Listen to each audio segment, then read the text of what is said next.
Hello guys, good morning na naman po sa inyong lahat. Ayan po, kape tayo.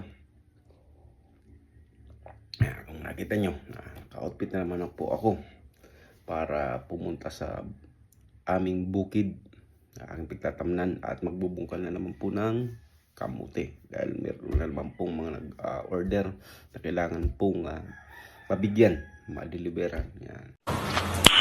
Nice! Yan po. Ganito po ako pag wala po akong trabaho. Pag wala pong pasok, diretso po ako sa bukid. Pwede na! Yan. Yan nga po, sa panahon ngayon, kailangan po nating mag-isip ng other source of income. Kasi wag po tayong umasa sa isa lang na pagkukunan ng panggastos sa pang-araw-araw. At yan nga po, may kasabihan nga na huwag mong ilalagay lahat ng itlog sa isang sisidlan, kasi once na magbutas yung basket ay mahulog po lahat. Parang yan po, isa lang source of income mo ay wala. Pag nawala yan, wala yung ating pangkain.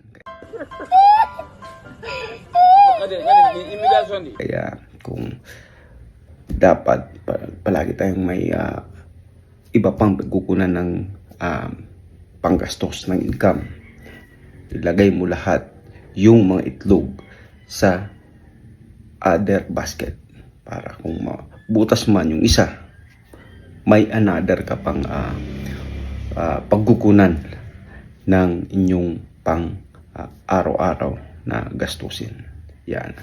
Okay. Hello guys. Ano po? Basang basa sa ulan.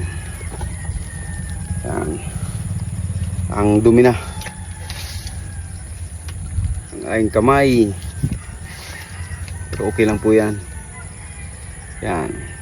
At nagbunggal po ako ng kamuti ngayon. At ipakita ko po sa inyo ang aking nabungkal. Watch out.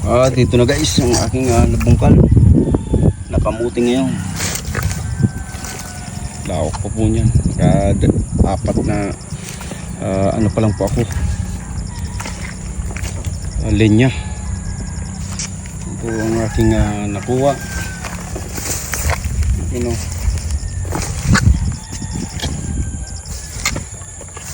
Kamuti.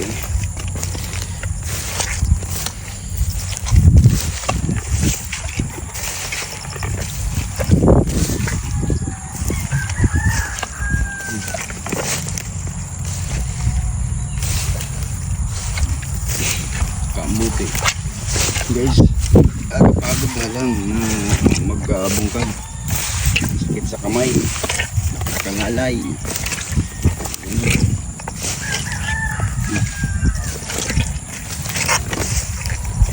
Yun sa dulo. Yan o guys, tutulutin ko ito mamaya kasi may nag-order na naman ng kamote guys. Ano, laki-laki na din kamote. Tambak na naman guys. Yun kamote. Kamote, dami.